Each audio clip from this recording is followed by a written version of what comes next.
ఈ నెల ఏంటంటే ఈఆర్, రెండో నెల ఈఆర్. ఈ నెలలో దేవుడు కొన్ని పనులు చేశాడు. ఆకాశం నుండి మన్నా కురిపించబడింది ఈ నెలనే. మీ జీవితంలో కూడా ఒకవేళ ఏదైనా కొదువ ఉంటే ఈ నెలలో ఆ కొదువ తీర్చబడాలి. ఆమెన్. వాళ్ళకి బాగా ఆకలేస్తుంది కదా, అప్పుడు ఏం చేశారు వీళ్ళు? దేవుని దగ్గర సనిగారా, గొనిగారా, ప్రార్థన చేశారా, మొరుపెట్టారా? ఏం చేస్తారో తెలీదు, మీరేం చేస్తారో తెలీదు. కానీ దేవుడు ఏం చేశాడు? ఆయన ఉచితమైన కృపను బట్టి ఏం పంపించాడు? మన్నా. ఎన్ని సంవత్సరాలు? 40 years వీళ్ళు ఏం తిన్నారు? మన్నా తిన్నారు. అది డిఫరెంట్ టేస్ట్ ఉంటుందంట. పరలోకం నుండి వచ్చింది తినడము ఆశీర్వాదం. మీ యొక్క జీవితాల్లో కూడా పరలోకం నుండి ఆశీర్వాదాలు రిలీజ్ అవుతాయి ఈ నెలలో. ఆమెన్. అంతేకాకుండా ఈ యొక్క నెల వెలుగు నెల. ఏ నెల? వెలుగు. ఇప్పటి వరకు చీకటిలో ఉండొచ్చు, మీకు డైరెక్షన్స్ కరెక్ట్గా కనిపించకపోవచ్చు. చీకటి ఉంటే డైరెక్షన్స్ తెలుస్తాయా? రోడ్ మీద డ్రైవింగ్ చేసే వాళ్ళకి డైరెక్షన్స్ తెలుస్తాయా?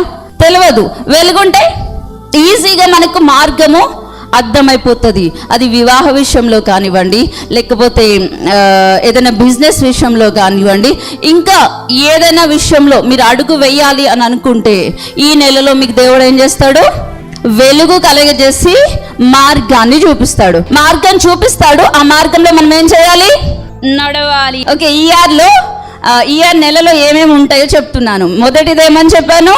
మన్నాను కురిపించిన నెల. రెండోది వెలుగు నెల. వెలుగు మీకు ఉదయిస్తుంది. లెమ్ము తేజరిల్లుము నీ పైన యెహోవా వెలుగు ఉదయించింది. దేవుడు ఏమంటున్నాడు?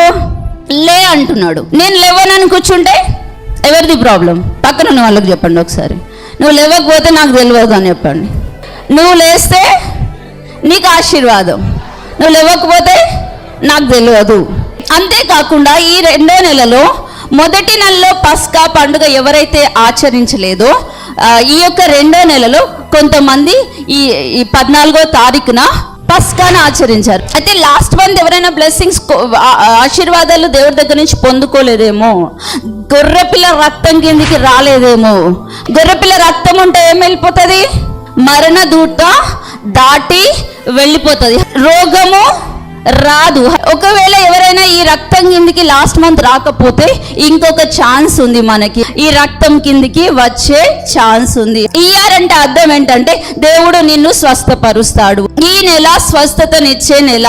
నువ్వు ఏదైనా రోగంతో కానీ వ్యాధితో కానీ బాధపడుతుంటే ఈ నెలలో నువ్వు ధైర్యంగా దేవుడిని అడగొచ్చు. ఏమని అడగొచ్చు? దేవా నన్ను స్వస్థపరచు. నేను ఎంత ప్రార్థన చేసినా కూడా కావట్లేదు అని మీరు అనుకుంటుండొచ్చేమో, కానీ దేవుడు ఈ నెలలో స్వస్థతని ఇస్తాడు. Amen, amen. మీరు దేవుని ఏం చేయాలి? అడగాలి. ఏమని? దేవా నువ్వు స్వస్థపరుస్తా అన్నావు, నన్ను స్వస్థపరచు. హీలింగ్ పొందుకోకపోతే చూడండి, విశ్వాసంతో దేవుడిని ఏం చేయాలి? అడగాలి. కొన్ని సమయాలు ఉంటాయి. లాస్ట్ టైం అమావాస్య రోజు చెప్పిన ఏమని? బెతెస్దా కోనేరు కదిలించినప్పుడు మొదటిగా ఎవరు దూకుతారో వాళ్ళకి స్వస్థత. దేవుడు కదిలించే సమయం ఇది. ఆమెన్. ఇంకొక లాస్ట్ పాయింట్ ఏంటంటే వికసించే నెల. విత్తనాలు ఇప్పటి వరకు మీరు విత్తి ఉండొచ్చు. ఆమెన్. విత్తారా? ఎంతమంది విత్తారు? ఈ యొక్క నెలలో ఆ యొక్క విత్తనం అనేది మొలకెత్తుతుంది. ఆమెన్. నేను ఇన్ని దశమ భాగాలు ఇచ్చానండి, నేను ఇన్ని చేసినానండి, కానీ నా జీవితంలో అంతా ఓటమేనండి, నాకు అసలు ఆశీర్వాదం కనిపించట్లేదండి అని మీరు అనుకుండొచ్చు. కానీ దేవుడు ఏం చెప్తున్నాడంటే ఈ నెలలో మీకు ఏదైతే విత్తనాలు విత్తారో అవన్నీ చచ్చిపోయాయి. ఆ విత్తనాలన్నీ ఇప్పుడు ఏదైతాయి? మొలకెత్తుతాయి. ఆమెన్. ఇది మొలకెత్తే వికసించే సమయము. ఆకులన్నీ రాలిపోతాయి కదా, మళ్ళీ ఏమొస్తుంది? చిగురు వస్తుంది. మీరు ఆకులన్నీ మీ లైఫ్లో ఆశీర్వాదాలు అవన్నీ రాలిపోయి మొత్తం ఎంటీగా అయిపోయి ఉండొచ్చు, కానీ ఇప్పుడు ఏమవుతుందంటే ఏమవుతుంది? వికసిస్తారు. మీరు పక్కనున్న వాళ్ళకి చెప్పండి, మీరు వికసిస్తారు, చిగురిస్తారు గట్టిగా. అయితే ఈ ఈఆర్ మంత్లో ఏం చేసేవాళ్ళంటే వాళ్ళు పస్కా నుండి పెంతెకోస్తు వరకు 50 రోజులు అంటే 7 వారాలు వీళ్ళు ఏం చేసేవాళ్ళంటే దేవుని యొక్క సన్నిధికి వచ్చి వాళ్ళు రోజు ఆత్మ పరిశీలన చేసుకునేవాళ్ళు. ఏం చేసేవాళ్ళు? ఆత్మ పరిశీలన చేసుకునేవాళ్ళు. ఈ డేస్ ఆల్రెడీ పస్కా నుంచి ఒక 15 రోజులు అయిపోయాయి. అయినప్పటికీ పర్వాలేదు.